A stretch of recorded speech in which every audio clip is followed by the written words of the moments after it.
Thank you to all my channel members, including my fan appreciation level members and my contributor level members, for helping support the YouTube channel.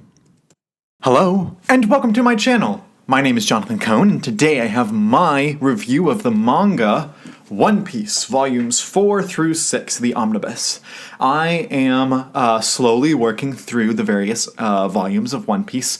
Last month in January, I read volumes 1 through 3, and so for February, I read through volumes 4 through 6, and I plan to do about 3 volumes, or rather 1 omnibus worth each month for the foreseeable future.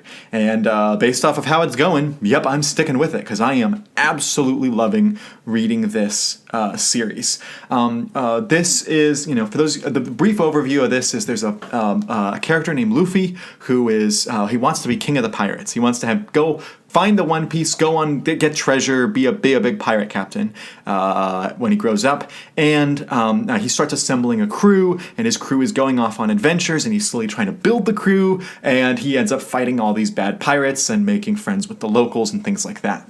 And so where we pick up from where the first story was is he's in this village where there's this young wealthy girl who has this estate, and her butler is really a pirate captain who's disguised himself as a butler, and he intends to make her will everything to him and then kill her. And he has all these pirates to help him out with stuff.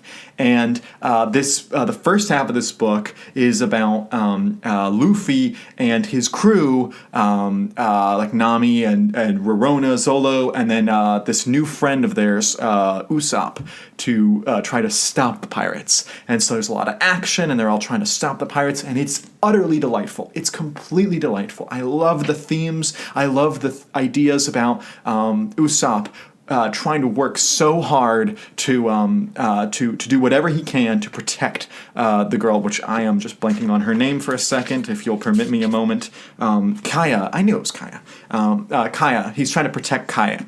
And it's just so sweet how he just won't give up, and he even tries to protect his little band of pirates that are kind of helping him out. And then there's just some great scenes where she realizes everything that's happening and finally realizes, hey, he wasn't lying, he was actually trying to protect her, and it's just so sweet. And so I really enjoyed that part of the story.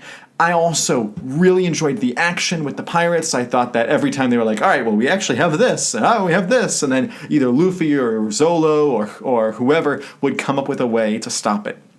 It was just really creative. And then when all of that ended, and you have Usopp, who has the opportunity to become the village hero, to parade around his, to parade around the fact that he was right and he wasn't making it up and stuff, and he personally decides to keep his bad reputation intact so that the town itself will thrive. He feels that if he reveals everything, the town will kind of, the morale in the town will decrease, so they kind of cover up the fact that he's this hero and instead decides to continue to be the village liar. And Kaya reluctantly goes on with it, and I just really connected with them. I really connected with both of their characters, and then Kaya ends up deciding to become a doctor, and I was like, oh, that's so sad. Too bad Usopp can't stay with Kaya. But you know what? It's actually all for the best, because Usopp gets to join the crew, and they get the ship, the Merry Go, and they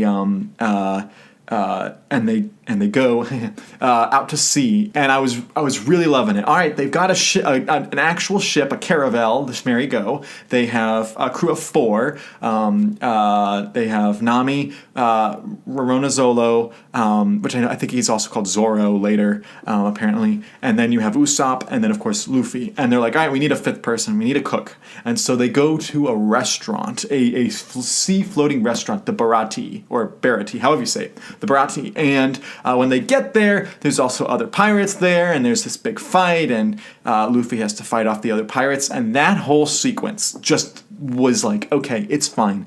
To me, it felt a little fillery. Like, the action just didn't work as well for me. I didn't think it was drawn as well in this as opposed to the action at the first half of the story. I also just didn't really connect with the villains as much as I did. Like, I really liked the villain Buggy the Clown in the first couple volumes, and I really liked Kuro, well, he has a longer name, but I think it's Calidor. But the captain, the evil pirate captain in the first half of this book. I like those villains, but the villains here at the end of this one, it was just like, all right, we need a villain here. We're just kind of, oh, I'm a big bad, and I used to have 50 ships and 5,000 men. Oh yeah, I only have one now, and they're all like dying. It's like, yeah, you don't strike me as that imposing of a villain. Anyway, so the second half of this didn't really particularly do it for me, and I'm hoping that when I read the next omnibus next month, that we kind of get through with this storyline quickly and move on to something else, because I don't particularly like this story. I feel like it's just taken a little long. But like the first half of this book is like a solid 9.5 out of 10. I absolutely loved the first half. The second half was like a 6 out of 10. Like I enjoyed it. It's just not amazing. It was fun to see some of the stuff, and I kind of like hanging out with the characters. The best part about this series is it's delightful. It's just so fun to see, some good themes, some good characters, it's an appropriate series. There's not foul language in it. It's a very family friendly, I would say. It's refreshing to see this type of thing in fiction, and so I really am enjoying the process. So I will absolutely continue on with this. I gave the first omnibus like a 8.5 out of 10. I'm gonna give this one like a 7.5 out of 10, maybe an 8. It's good, not quite as good as the first part, but I still am really loving it. And I'm planning to do volumes 7 through 9 in March, and volumes 10 through 12 in April, and I'll finish the East Blue saga, which is the first of the 11 sagas in the One Piece, and so we'll see how it goes. I bought 3 individual volumes because they were super cheap, 13, 14, 15, but I really want to find the omnibuses because I like reading them as omnibuses, as it's a single book. So if you've read volumes 4 through 6 of One Piece, let me know your thoughts in the comments section down below. Do you enjoy this series? What did you think of the villains at the beginning of the book versus the villains at the end of the book, stuff like that? Let me know all those thoughts in the comments section. Until next time, I'm Jonathan, and thank you for watching.